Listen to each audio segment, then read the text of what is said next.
Thanks for dinner. So this is at Mar-a-Lago. Thanks for dinner last night, President Trump. I look forward to the work we can do together again. Now, there's another photo of this, like a wider angle, that shows where Trudeau was actually sitting. Did you see that photo? He's on the other side with the, like, Dominic LeBlanc. See, he would have been sitting there. There was no wine glass where he was that belongs to him, if you can see. So they sort of like snuggled up so that he could fit in there, but he's actually over there on this side with LeBlanc and Telford over here, because of course Trump wanted to enjoy his meal without Trudeau in his ear. But Sheila, you're burying the lead. It's the person in the next table. That's the part of the photo. The guy behind, yeah. doing the doing the raspberry. I can't tell if that's a kid or not, but right. That, and it's hard to see, folks, but that's what I saw all over X on the weekend. And I don't think that person is giving that reaction to Trump, but rather Trudeau. It's very funny, though, Sheila. Sorry, I just want to stop you, though, before we move on. You know who else is absent from that? Someone the Trudeau administration or the Trump administration absolutely despises, Chrystia Freeland. The deputy prime minister was not at this event whatsoever. And as best I can tell, Melanie Joly wasn't there either. So our foreign affairs minister, not there either. Although she is so anti-Trump, if we get tariffs, it's going to be because of her.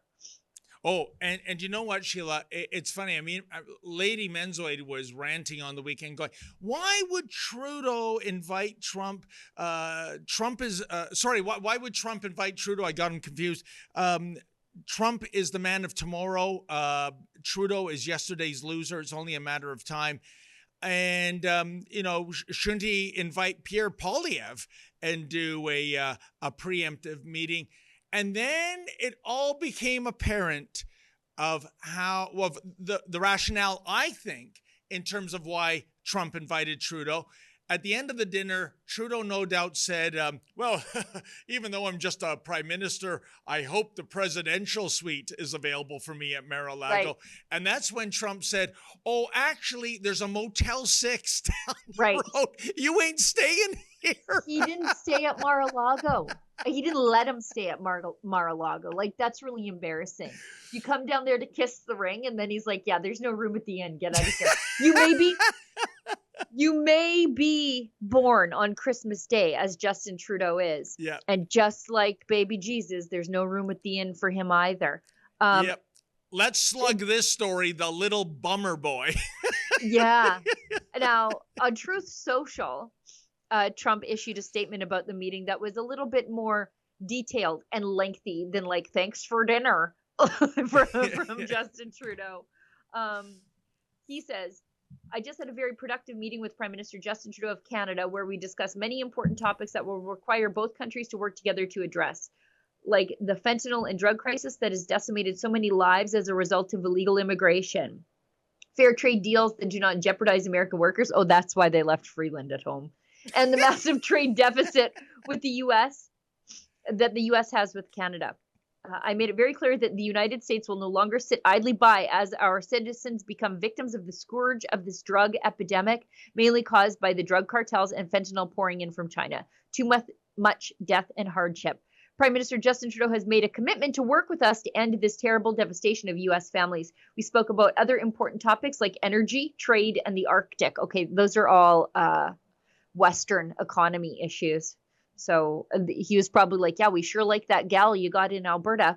All our vital issues that I will be addressing on my first days back in office and before. So I guess if you want the truth of what happened, ask Trump. But you know what I find absolutely fascinating, Sheila?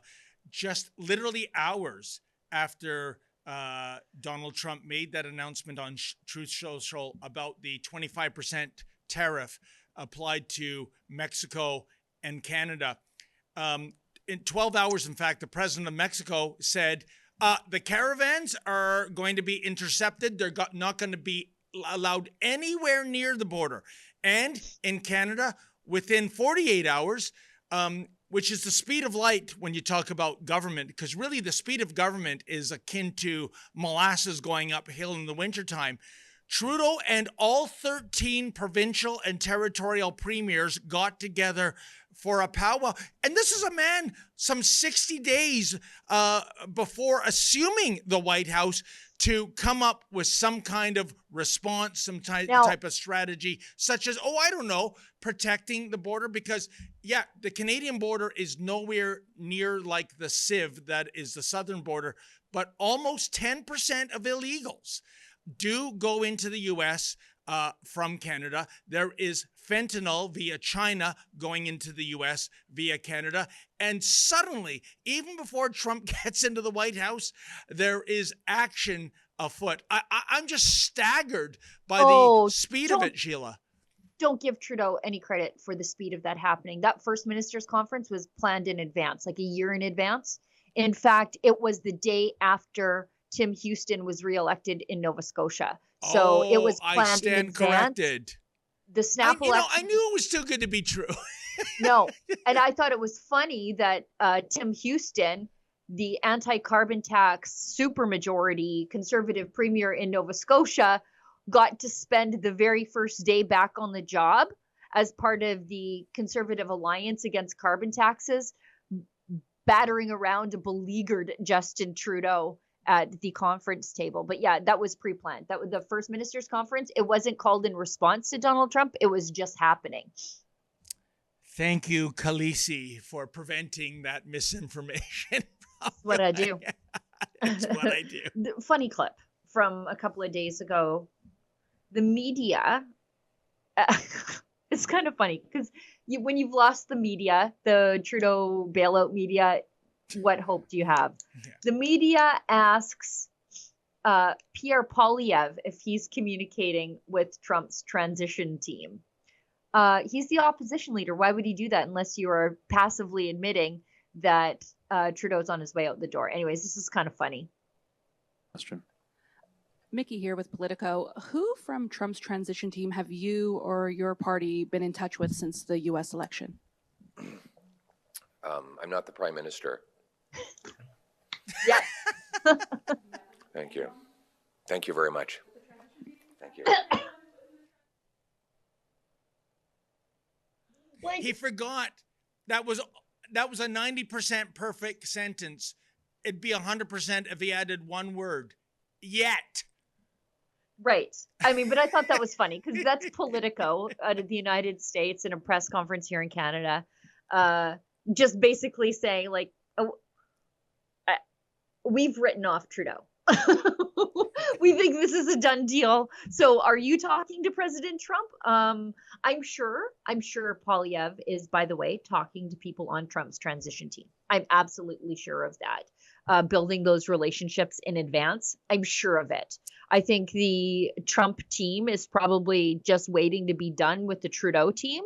And so they're, of course, meeting with somebody who is more open to the economic and public safety ideas of the Trump administration. But Sheila, not that I think Mr. Poilievre would do this, but I would just love to see him fly down to Mar-a-Lago to have a meeting with the present number 47 to be, because Sheila, the mainstream media in Canada would lose their minds. Make no mistake about that. And, you know, if it were like a private meeting when they're having fun, or like out on the golf course, working on their little dance and their golf swings, like it should be, if he does go, and please go, Pierre Poilievre, please go, please go and have fun with President Trump. But if you go and have fun with President Trump, make sure that there's lots of photographs of you just getting a golf cart up on two wheels and having fun, instead of like the staged, boring dinner meeting that Trudeau had from across the table with President Trump.